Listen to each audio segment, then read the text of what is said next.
ಪ್ರಧಾನಿ ನರೇಂದ್ರ ಮೋದಿ ಇಂದು ಇಟಲಿಯ ಅಪುಲಿಯಾದಲ್ಲಿ ನಡೆಯಲಿರುವ G7 ಶೃಂಗಸಭೆಯಲ್ಲಿ ಭಾಗಿಯಾಗಲಿದ್ದಾರೆ. ಇಟಲಿಯ ಪ್ರಧಾನಿ ಜಾರ್ಜಿಯಾ ಮೆಲೋನಿ ಅವರ ಆಹ್ವಾನದ ಮೇರೆಗೆ 2 ದಿನಗಳ ಭೇಟಿಗಾಗಿ ಕಳೆದ ರಾತ್ರಿ ಪ್ರಧಾನಿ ನರೇಂದ್ರ ಮೋದಿ ಇಟಲಿ ತಲುಪಿದರು.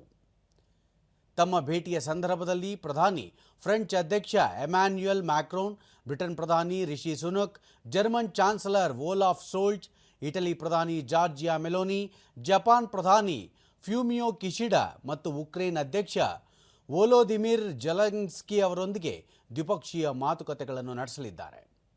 ಭಾರತ ಇಟಲಿ ಕಾರ್ಯತಂತ್ರದ ಪಾಲುದಾರಿಕೆಯನ್ನು ಕ್ರೋಢೀಕರಿಸಲು ಮತ್ತು ಇಂಡೋ ಪೆಸಿಫಿಕ್ ಹಾಗೂ ಮೆಡಿಟರೇನಿಯನ್ ಪ್ರದೇಶಗಳಲ್ಲಿ ಸಹಕಾರ ಬಲಪಡಿಸಲು ಸರ್ಕಾರ ಬದ್ಧವಾಗಿದೆ ಎಂದು ಪ್ರಧಾನಿ ತಿಳಿಸಿದ್ದಾರೆ.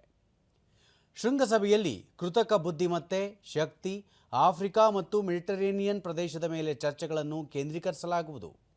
ಜಾಗತಿಕ ದಕ್ಷಿಣಕ್ಕೆ ನಿರ್ಣಾಯಕವಾಗಿರುವ ವಿಷಯಗಳ ಬಗ್ಗೆ ಉದ್ದೇಶಪೂರ್ವಕವಾಗಿ ಚರ್ಚಿಸಲು ಇದು ಒಂದು ಅವಕಾಶವಾಗಿದೆ ಎಂದು ವಿಶ್ಲೇಷಿಸಲಾಗಿದೆ.